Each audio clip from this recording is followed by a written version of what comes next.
people are using things under their clothes and doing all sorts of things and speaking to things and before they come and shake your hand and do all of that. If they can do that, why can't I do my own?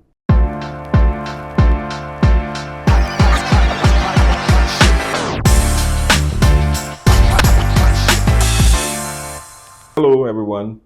You're welcome to this series, which we'll be talking to experienced CEOs about their own journey in terms of having companies that scaled over the period of time.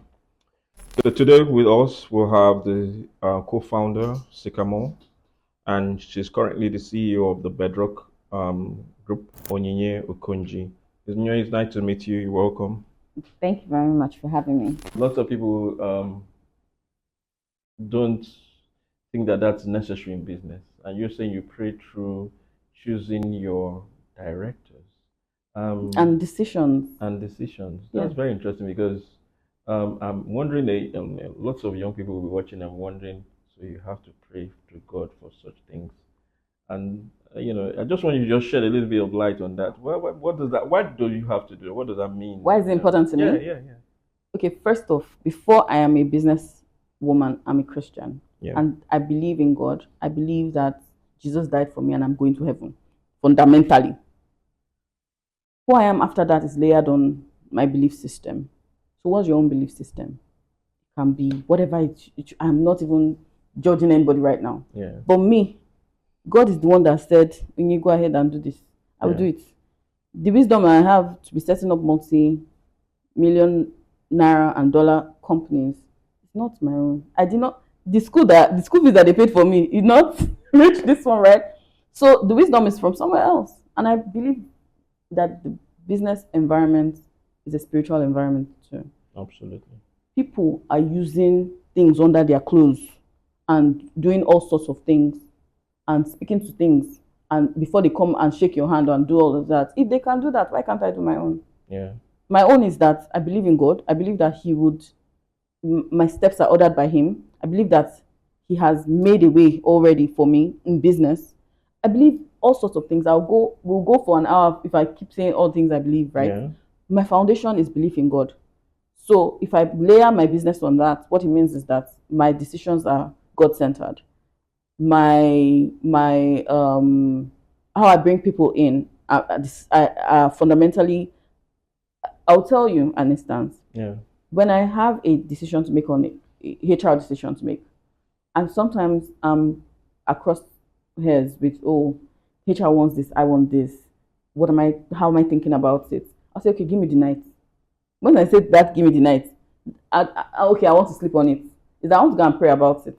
I want to go and ask God. And during the in interview too, I'm still praying and saying, Lord, is this the person?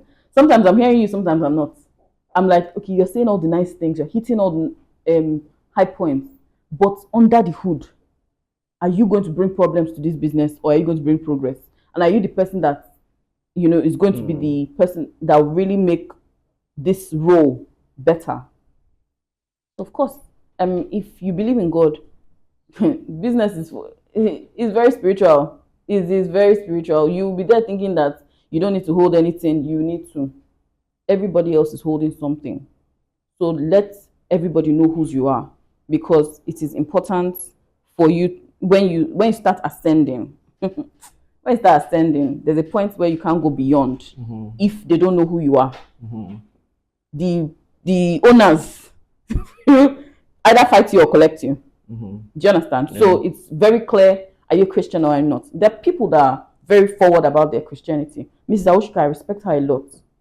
She's first of all a Christian.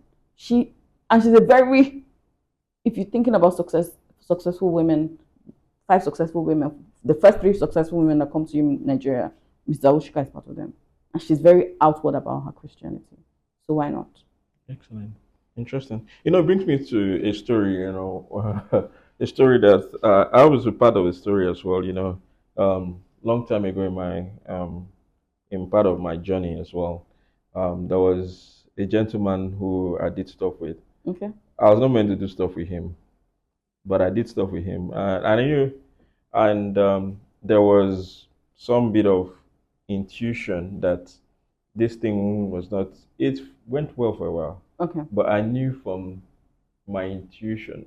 I mean, okay, we're Christians, so I knew from God's perspective that this was not right. Yeah.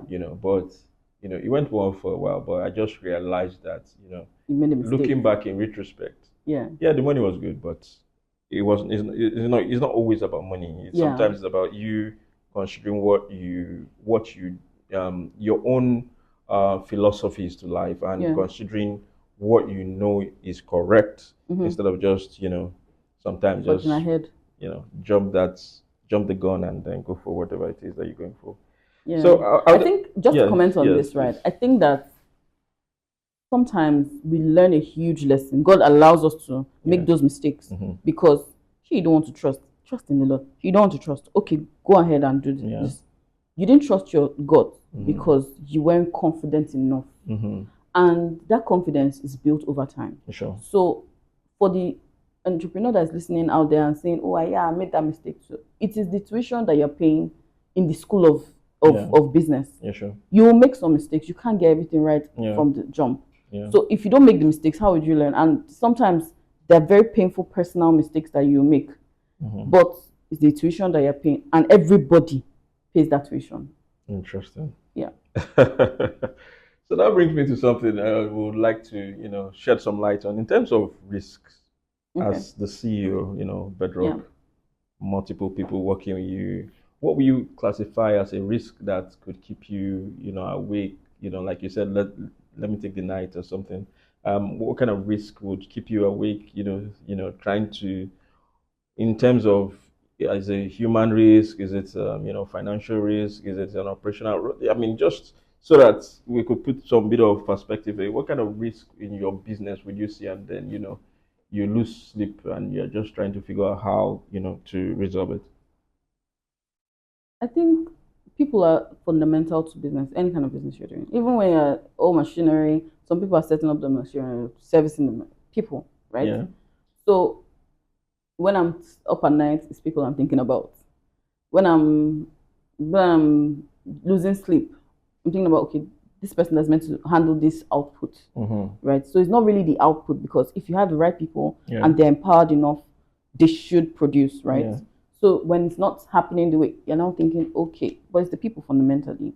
There's some people that have the heart for the work, some people don't. Yeah, sure. But you can't score them on their appraisal, you don't have heart for the work. Yeah. Do you understand what Yeah, I mean? sure. So it's really, how do we get the right people in the right roles that keeps me up at night?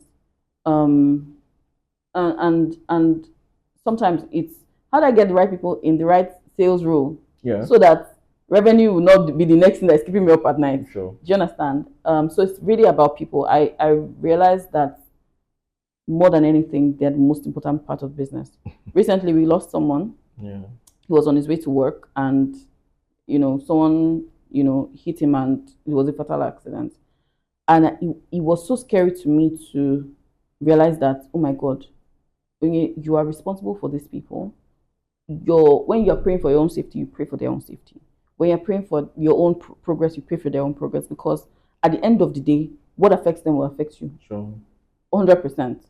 So it's always people that keep you up. Interesting. My chairman, I mean, I'm the member of a board of a few boards. Yeah. And one thing that he always says to, sometimes to us, the directors, is that, listen, you know what, when I need to think, or when I am thinking, Yeah. the only thing I'm thinking about is you guys. That's He's talking about The us now, directors. the people, right? Yeah. Because people are a very fundamental part of any business structure. Absolutely. But in terms of evolving technologies, and seeing what technology has become today to any business that cares to know what it's doing.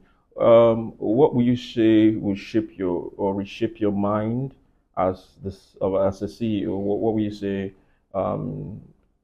Or what technologies will you say will shape your thoughts? Going into the future, and also as a CEO, currently living in the phase where we live in, where technology seems to be the major driving force for innovation, for creativity, for even for revenue as well. Yeah. So what we say would be, your they call it your thoughts, right? Your thoughts towards technology and what people should look out there for. I think that AI is very scary, Yeah, I agree. and it's scary because we don't know the length and breadth of it. Yeah, But it shouldn't be scary to the point where we avoid it altogether, because machine learning, data analysis, all of that AI stuff, it is real and it is the future. yeah, So when I'm thinking about my business in terms of technology or in terms of the future, I'm thinking about digitization. I'm thinking about how do customers get to use my services without having to talk to a human, even mm-hmm. though humans are there to support. Sure. Can they fundamentally, if convenience is what they're looking for, make decisions and go end to end on that decision without referring to a human? That's Yeah, how I'm thinking about it. I'm thinking about digitalization across board. On social media, I'm thinking about how do we digitize responses and how do we get leads very clearly, very clearly. It's because you have the funnel, and funnel is huge and big at the top, right? But I need to be able to funnel automatically to the point where I have serious leads, yeah, sure. so that I don't flood the business with humans and I have to pay these humans and margins are thinner, right? Um, for for the human experience, which is another core part of the core pillar that we're looking at, right? Um, I'm thinking about how do we use technology to learn about other people's cultures, because we need to be culturally fluent. We serve people from all parts of the world. They come into Nigeria. You even know that people are in Nigeria. There are lots of people in Nigeria. Yeah. A lot of people, Asians, other African countries, Mm-hmm. North America, South America. Multiple people come in, and you just be like, okay, okay. So how do I get fluent in their own, like, culturally sound, Yeah. right? That I'm not insulting them Without knowing that with you're insulting them, actually. exactly. Yeah. I'll use technology. I'll research. We do KSSs from time to time. KSS knowledge sharing sessions where people pick a topic and share with the entire business. Now that's a part of our learning and development strategy. Technology is involved. The last thing is to even be able to leave the lights on. We need to be financially sustainable. Yeah. How do we incorporate more automated parts into the business where we are more efficient, one, and two, we are creating more revenue, right? So right now, very proudly, we are trying to insource. I don't even know if that is a word, but basically backward integrate our technology to create our own hospitality management system, Yeah. where we're not depending on externals for even handling our data. We don't own our data as of today because Yeah. it is handled by external CRM, Sure. right? So, and that's a risk to us. Mm-hmm. So what that means is we're trying to, grow, build our own HMS in such a way that we are now able to white label it and sell it and create another stream of revenue, right? Yeah. So technology is super important. To the extent that you understand it, use it. There are many solutions, small, small solutions that you just ignore and like, what are these people talking about? They're just, but they will make you a little more efficient, and you need that bit more efficiency to make this much more money. Excellent. Excellent. So, whilst you're talking about technology and AI and other things that are happening, I was just thinking in my mind, in terms of ethics, Yes. right? What would you say have been core work ethics that you place a value on in terms Mm-hmm. of your people, your various companies which you run? What would you say those ethics have been, and how do you sustain them, over time, to make sure that you get the best out of your People. people and the environment in which you do your business? Okay. Well, our values are teamwork, innovation, and excellence service. Everybody can do that. Everybody can see a customer in distress and say, how can I help? Mm-hmm. One of the things that we did recently, or we do on an ongoing basis, is Request Academy, where gather we gather the newbies in the system and we say, this is how to be a rock star. This is how what we accept as behavior. This is the performance level that will not go below. This is who we are, right? So when we ingrain who we are into you as you come in, what it means is that there's an expectation. Mm-hmm. And ethically, you understand that this is who we are, this is not who we are. Mm-hmm. So when you go and start saying, oh, anything for the boys, thank you very much. Oh, we now stand there awkwardly, anything for the boys, that's not who we are. We give excellent service without wanting anything back from the customer or from our guests, right? We are able to stand tall because we know that we're innovative. We work together. We are trying to, the end product is for customers to have positive, nostalgic experiences with us. How do you contribute to that? That's how we think, and that's what guides our behavior in the system. So if you're thinking something different, then do you really need to be here? Interesting. So, you just reminded me of a story. I mean, I tell the story very often. There's a particular bank account I've been running for maybe 20 something years of my life now. Okay. And the reason why I opened that bank account was because of the uh, that's the exceptional customers experience I got. Yeah. Absolutely. And now they've gone down in terms of the experience, but I have a sentimental attachment to what I saw initially and what they did for years when I was, opening that account and running with that account for a while.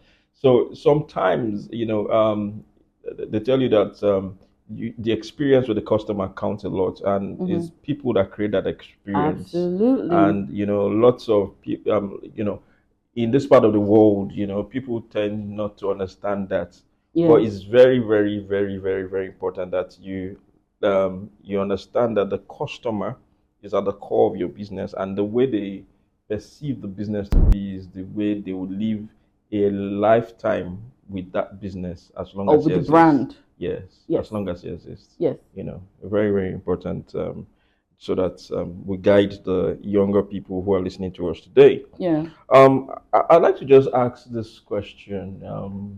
We're about to round up now. In terms of what would you have said, if you had known in your day one, would have you would have turned out maybe a better organization, a better leader, if you had known it maybe earlier, and it would have helped you avoid some pitfalls and all that kind of thing. If you had known, in retrospect, looking back in retrospect, you built some very beautiful organizations today. But if you had known maybe 7, 8 years ago, this is what I would have done a little bit more differently than what I'm doing today.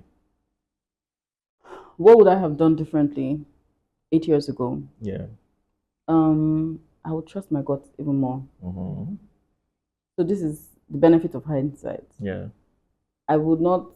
I had some thoughts around some of the outputs that we have today, and I was like, let them not judge me as the woman on the team. I don't want to be the gender token on the team. If I keep saying how I feel, it will be, oh, she's always feeling. Let's facts, let's make money. I'll trust my gut more. I will trust my voice more. I will speak up when there needs to be, when something needs to be said, and I will trust that I'm enough. Enough. Even if I'm just a third of the decision making, I'll trust that that's enough.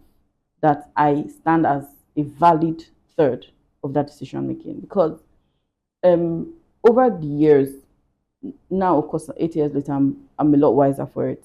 I'm a lot more confident. A lot more resilient. I will know that I'm enough from day one, and I would work in that understanding that I'm enough. Because I think I should just stop there. Is what it is. I was work in the understanding that I'm enough. Yeah, excellent. Excellent. It's been a beautiful discussion so far. It has, it really has. But I just like you to, if you're speaking to an entrepreneur today, we talked about a little bit about strategy, a little bit about governance, a little bit about ethics. People dominated the discussion as well, technology a little bit. Absolutely. What would you say you would say to them, like a parting word to them in terms of, for instance, the person is going into this business, Mm-hmm. and he sees the possibilities.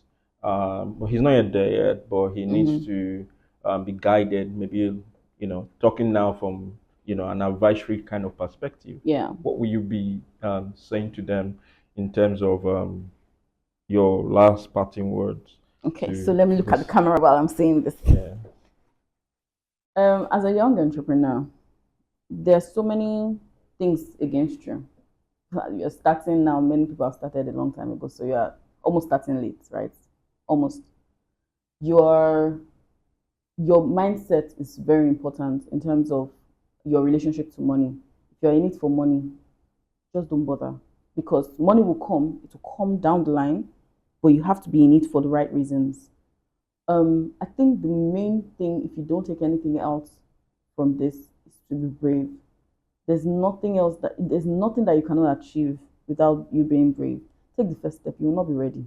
I assure you that your hands will shake at every given point. But if you take the first step, the next step will show, and you would even like your business would have pivoted so many times in the next 5 years that you'd be like, oh, had it been I didn't take that first step, I won't be here today.